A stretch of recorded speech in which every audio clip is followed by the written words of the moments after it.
Hello and thanks for checking out ChartGuys.com. We're proud to be one of the most successful technical analysis communities online, teaching you the skills to become a more confident, effective, and informed trader. Join our community of hundreds of analysts worldwide working together to learn the charts, generate profit, and achieve financial independence. For access to daily live chart analysis and market coverage, a thriving chat community, along with dozens of hours of exclusive educational materials. We look forward to seeing you. Let's check out some charts. Hello friends, checking in on the market. So we had a pullback day on Friday and we were keeping an eye out for it, doing the morning rundown on the live cam. We were watching SPY bear play if we lose the hourly higher low pattern. We were watching Tesla bear play if we lose the hourly higher low pattern after 10 or 11 days in a row with a higher low every single day. We were watching Roku for a pullback after getting overextended. So pretty much our focus was for some pullback because we were due for it.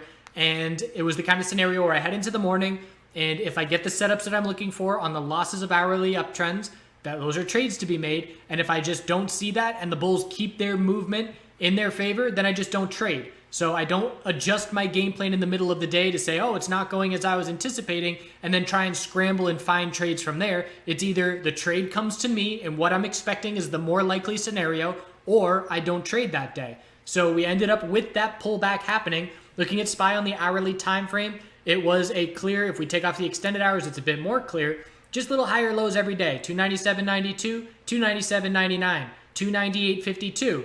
And we ended Thursday with our hourly higher low at the low of the day and then a lower high. So when we started Friday morning, as soon as we break 298.52, that's the indication we are now in an hourly downtrend of a lower high and lower low. And we're going to be looking for pullback on the daily time frame. So the bears got some nice follow through, but it was very apparent.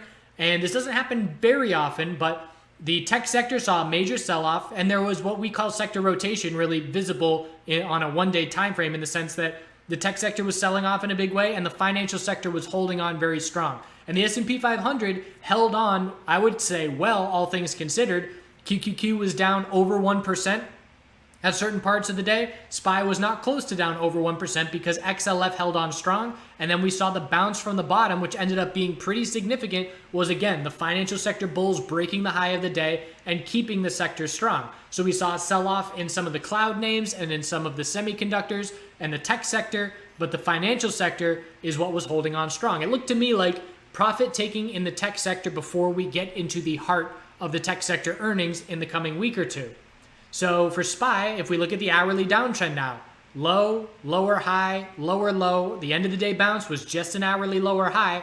298.94 is our new short-term resistance, and 296.99 is our short-term support. So on the daily time frame, we are looking for a higher low to form compared to 295.57. If that happens, the bulls remain very comfortable and there's no red flags. Again, if we lose the daily higher low pattern, that's when the weekly equilibrium that we've been watching for months and months will remain intact. We will set a weekly lower high and then we'll look to stay in this range potentially through the month. The FOMC on October 30th could be a catalyst to break the weekly equilibrium. If it's not, then we're looking into early to mid-November for a break to take place. IWM, bulls have been playing catch up a little bit, and we held on a bit better on Friday after seeing a bit better of a move on Thursday. So we've got a higher low looking to form on the daily chart. Now the consolidation is underway. Again, it's a pattern of a higher low every single day for 7 days in a row. And as soon as we break 152.05, that tells us, okay, consolidation to find a daily higher low compared to 146.11 is now underway. When we change the hourly trend back to the bulls, that is our daily higher low being established. So QQQ, we can see the pullback much more significant.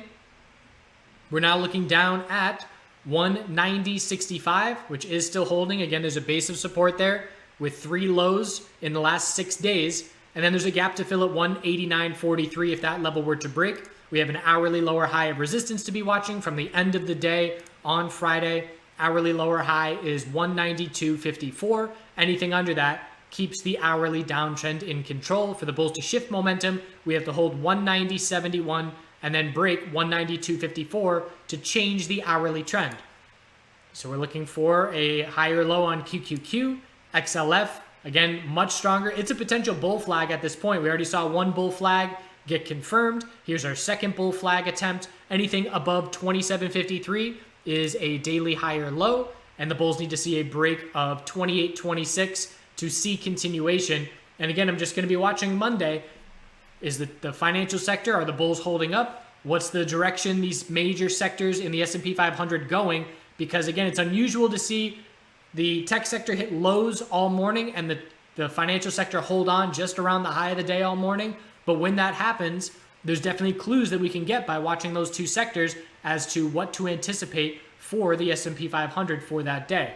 The healthcare sector also holding on just fine. Anything above 89.76 is a daily higher low forming.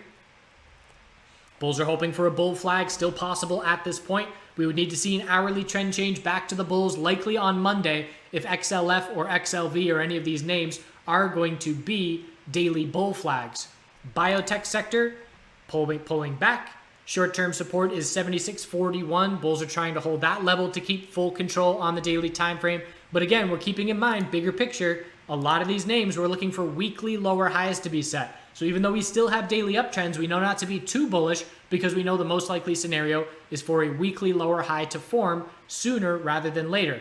So pretty much everybody still in tightening ranges. XLF weekly time frame, still a lower high compared to 28.67. QQQ forming a lower high, 194.71. We topped out 21 cents below that level. That's why I was talking about entering hedge positions, I believe, in the Thursday video, right before the Friday pullback, because we were right on the verge of resistance. The risk for bearish positions is small if we have a stop loss above our weekly resistance levels, and best case scenario is hedging and seeing a pullback from there, which is how we're starting out. And we'll see if the bears get any significant follow through. Again, have to lose the daily higher lows for these weekly equilibriums to play out for another few weeks potentially. The VIX here, we were looking for a short-term bull play on the volatility sector heading into Friday. The reason being the base of support, the overextended nature of some of the other sectors. And we got it, but it is looking like a daily bear flag at this point. We're going to have to see the bulls continue this move and get over 1520 to try and negate the daily bear flag. But there was a nice day trade for the volatility sector. If we just look at TVIX as an example, the low of Thursday, 1048, we held that by 4 pennies, and we ended up seeing a bull break over the high of Thursday by 30 cents, about 3% or so. So definitely a little worthwhile trade, nothing huge, but again, bear flags still possible on the volatility index at this point. So bulls still control, nice bounce. The bears had a great strong morning, but that bounce into the second half of the day was definitely significant, and we're going to be watching these bull flags on the daily time frame and whether or not they confirm early this coming week. Again, bigger picture weekly time frame is the backbone of our analysis, and that's one of the reasons we were looking for bearish plays on Friday, because we were right underneath those weekly resistances in many instances, with QQQ being the most clear example. And if we're going to stay in those weekly equilibriums, the bears are going to have to show up in the near term. They did on Friday. We'll see if they have any follow through this coming week. I appreciate you watching. Have a good rest of your weekend. Make sure to check out the commodities videos, the MJ sector videos, everything to stay on top of where the most opportunity is.